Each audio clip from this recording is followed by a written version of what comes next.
750 കോടിയിലധികം മനുഷ്യർ ഇന്ന് ദുനിയാവിലുണ്ട്. ആ മനുഷ്യ പ്രകൃതത്തിൽ അവർ ദുനിയാവിൽ ജീവിക്കുമ്പോഴും അവരുടെയൊക്കെ മുഖങ്ങൾ വ്യത്യസ്തമാണ്. ഈ കോടിക്കണക്കിന് മനുഷ്യരുടെ മുഖങ്ങൾ ഇരട്ടപ്പെട്ടവർ എന്ന് വിശേഷിപ്പിച്ചവർ, സയാമീസ് ഇരട്ടകൾ എന്ന് വിളിക്കുന്നവർക്ക് പോലും മുഖങ്ങളിലും ശരീരത്തിലും ചില വ്യത്യാസങ്ങൾ ഉണ്ട്. ഒരുമ്മ പെറ്റ മക്കൾ പോലും വ്യത്യസ്ത ശരീരഘടനയിലാണ് ലോകത്ത് ജനിക്കുന്നത്.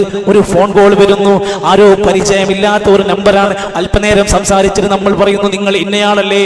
ശബ്ദം കേട്ടാൽ തിരിച്ചറിയാൻ പറ്റുന്ന വിധത്തിൽ ഭൂമിയിലെ കോടിക്കണക്കിന് മനുഷ്യരുടെ ശബ്ദം വ്യത്യാസമാകുന്നു.